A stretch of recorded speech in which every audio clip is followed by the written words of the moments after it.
Você só toma uma decisão quando sabe que ninguém vai se sentir mal com isso? Quantas vezes você deixou de fazer o que queria por medo de ser mal interpretada, não ser aceita? Meu nome é Isabela Matos, eu sou psicóloga e hoje eu quero falar com você sobre um tema que é um ponto central de sofrimento na vida de muitas pessoas: apego ansioso. E mesmo que você ainda não saiba o que é isso, me escute até o final, porque todos nós precisamos saber evitar isso, mesmo que você não se identifique 100%. Imagine uma pessoa que sempre que ela manda mensagem para o namorado ou namorada e ele demora um pouco para responder, em segundos a mente dela é dominada por pensamentos do tipo: será que eu falei algo de forma errada? Será que ele está com raiva de mim? Ele está perdendo interesse em mim? E depois de um tempo, quando ele responde, ela é tomada por um alívio, que dura pouco, porque logo surge outro gatilho. E isso é muito comum em relacionamento amoroso, mas acontece em todas as áreas da vida. Quando uma amiga cancela um compromisso que vocês tinham, e aí você pensa que já não é mais uma prioridade. Ou quando você cancela, mas fica extremamente preocupada, achando que a pessoa vai pensar que você é chata ou desinteressada. Quando o seu chefe passa por você sem te dar bom dia e você fica o dia todo tentando entender o que você pode ter feito de errado, achando que ele te odeia, que você é uma péssima funcionária. E diante de qualquer conflito, o seu impulso é ceder. Quando você está cansada, exausta e precisa de uma noite só para você, e seu parceiro pergunta: "E aí, o que vamos fazer hoje?" E você responde: "O que você preferir, tanto faz." Quando na verdade você queria dizer: "Eu quero descansar hoje, ficar sozinha." Mas você não diz, porque tem medo dele perder o interesse por você. No final do dia, você percebe que passou horas pensando sobre o estado emocional do outro e nem um minuto pensando em como você estava. Você tem facilidade de descrever com precisão o estado de humor de todo mundo ao seu redor, mas tem dificuldade de responder quando alguém pergunta: "O que você está sentindo?" A atenção está sempre voltada para fora, monitorando, ajustando, antecipando, porque por dentro existe uma crença não dita de que seus vínculos são frágeis e que sua tarefa é mantê-los intactos a qualquer custo. Mas agora eu te pergunto: será que o problema é você amar demais? Ou será que o problema é você se perder de si mesma para não perder o outro? A grande mentira é que muitas pessoas acreditam que se anular para agradar o outro é o mesmo que amor, dedicação, bondade. Mas a verdade é que isso não é amor, é dependência emocional, falta de amor próprio. E olha que contraditório. Ninguém é capaz de dar para o outro o que não tem em si mesmo.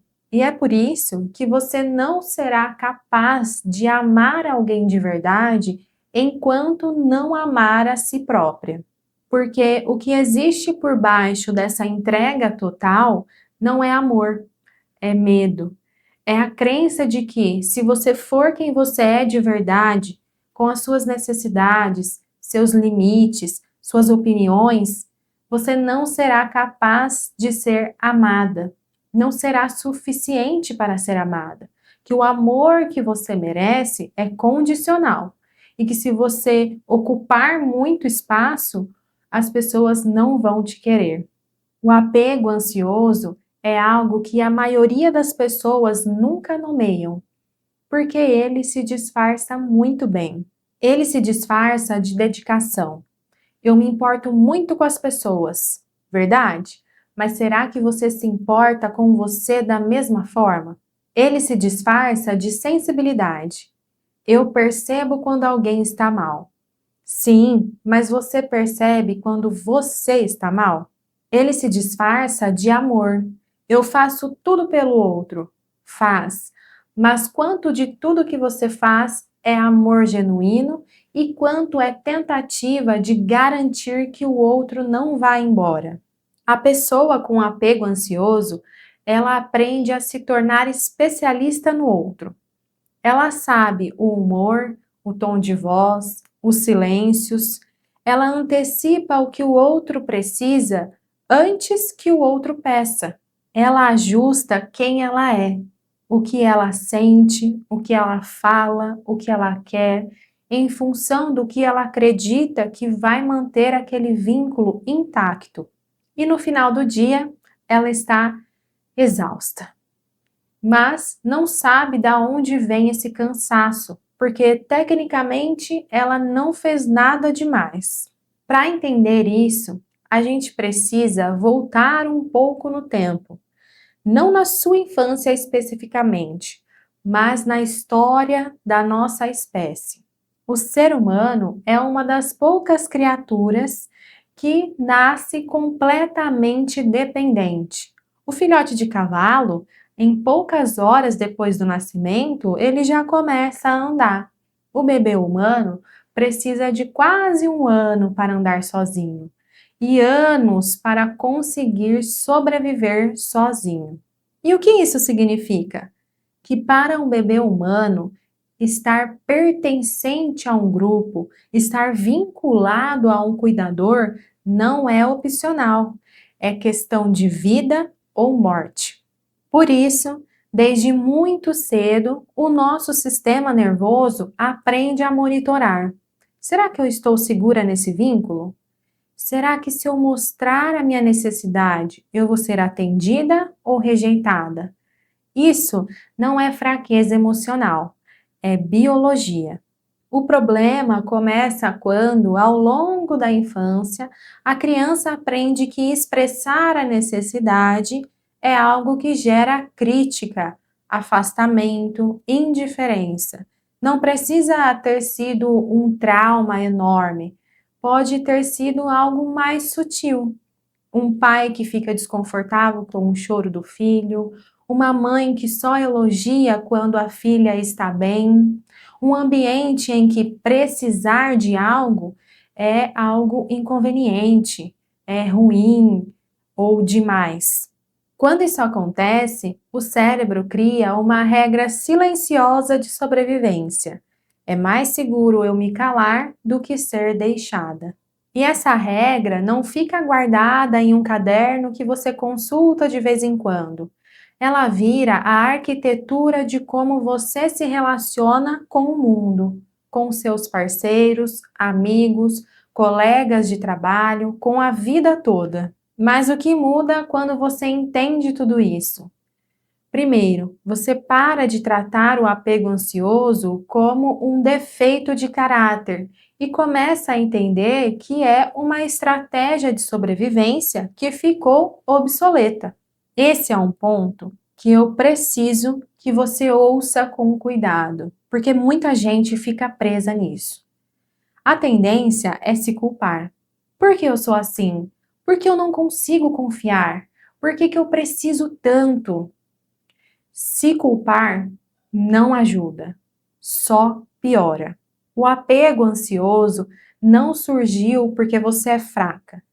Surgiu em algum dia num ambiente que não era seguro o suficiente para a sua vulnerabilidade e você precisou se adaptar para sobreviver.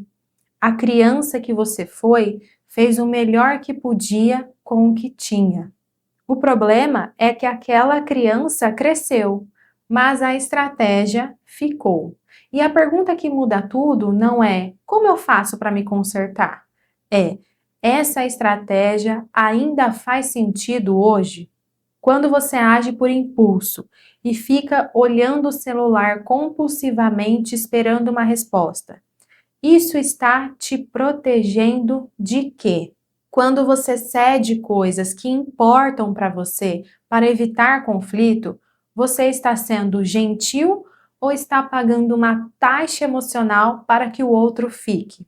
Perceber essa diferença é o começo de tudo. A segunda mudança de mentalidade é essa. Segurança é algo que você constrói dentro de si, não é algo que o outro te dá. Isso parece simples, mas é revolucionário quando você absorve. A pessoa com apego ansioso busca no externo aquilo que só existe no interno. Ela precisa que o parceiro responda rápido para ela saber que está tudo bem. Ela precisa que a amiga diga que não está brava, para ela se sentir segura. Ela precisa que o chefe elogie seu trabalho para ela entender que sim, o seu trabalho tem valor. Não que a validação externa seja errada. Todo mundo quer e precisa ser visto, mas quando você terceiriza completamente a sua segurança para o outro, você fica à mercê de algo que você não controla. E o medo nunca vai embora, porque ele depende de algo fora de você. A mudança não é aprender a não precisar do outro, é aprender a ser a sua própria primeira testemunha. A pessoa que pergunta como eu estou, antes de perguntar o que o outro está sentindo. A pessoa que nota quando está exausta, triste, cansada, com raiva, sem precisar que o outro confirme que esses sentimentos são válidos. A terceira mudança, talvez a mais difícil, é essa. Vínculos saudáveis não precisam ser mantidos à custa de você. Existe uma crença muito comum em quem tem apego ansioso, que é a de que vínculos são frágeis, que uma opinião pode romper uma amizade, que dizer não pode acabar com o relacionamento, que ocupar espaço é sempre um risco. Mas os vínculos reais, os que valem a pena mesmo, são construídos exatamente sobre o oposto disto. Eles aguentam desentendimento. Eles sobrevivem ao não estou bem hoje. Eles têm espaço para duas pessoas reais com suas sombras, suas limitações e suas necessidades. Quando você começa a acreditar nisso, não só na sua cabeça, mas na forma como você age, você para de fazer preventivamente o que você sempre faz. Se apagar para não ser rejeitada. E aí você descobre algo inesperado. Existir de verdade não afasta as pessoas, atrai as pessoas certas. Por último, e mais importante, identificar pessoas que alimentam o seu apego ansioso. Pessoas que ficam online, mas demoram para responder, pessoas que ora te elogia e no outro momento te ignoram, pessoas que ficam calorosas quando precisam de você, mas que ficam frias quando não precisam. Ou seja, fazem você se sentir que precisa merecer afeto continuamente. Minimizam o que você sente com frases do tipo: ai, você está exagerando. Ai, é muito drama. Usam o silêncio como punição, ficam com ciúme da sua autonomia, mas não oferecem segurança emocional. Fazem você se desculpar por necessidades legítimas. E eu não vou dizer que isso é fácil. Não é. Porque quando você passa anos, décadas, construindo a sua segurança com base no outro, aprender a construir a segurança com base em si próprio é um processo lento, desconfortável, cheio de recaídas. Haverá dias que o alarme irá disparar de novo e que quando o outro demorar para responder, você vai sentir aquele aperto familiar no peito, em que sua primeira reação será a de sempre: monitorar, ajustar e ceder. E tudo bem, isso não significa que você não mudou. Isso significa que você é humana. O que muda é que, com o tempo, você começa a reconhecer o alarme pelo nome. Ao invés de acreditar nele cegamente, você começa a parar e se perguntar: isso que eu estou sentindo é algo que está acontecendo de verdade? Ou é o meu sistema antigo que está tentando me fazer a acreditar em algo que realmente não existe? Essa pergunta, quando é feita com honestidade e sem julgamento, é mais transformadora do que qualquer técnica, porque ela te devolve algo que o apego ansioso levou: a capacidade de se ver, de reconhecer, saber o que você está sentindo, que você é capaz de lidar com o que vier, não porque tudo vai dar certo, mas porque você está do seu próprio lado. Se você se reconheceu em alguma parte desse vídeo, eu te convido a ficar num momento com isso. Não precisa resolver nada agora, mas vale a pena se perguntar: em quais relações da minha vida eu tenho me apagado? O que eu estaria sentindo se eu me permitisse existir de verdade nelas? Se esse tema tocou algo em você, clique em gostei, se inscreva no canal se você ainda não é inscrito e compartilhe aqui nos comentários o que você achou desse tema, se fez sentido para você. Compartilhe esse vídeo com quem também precisa ouvir essa mensagem e eu te vejo no próximo vídeo. Muito obrigado por ter assistido até aqui e até mais!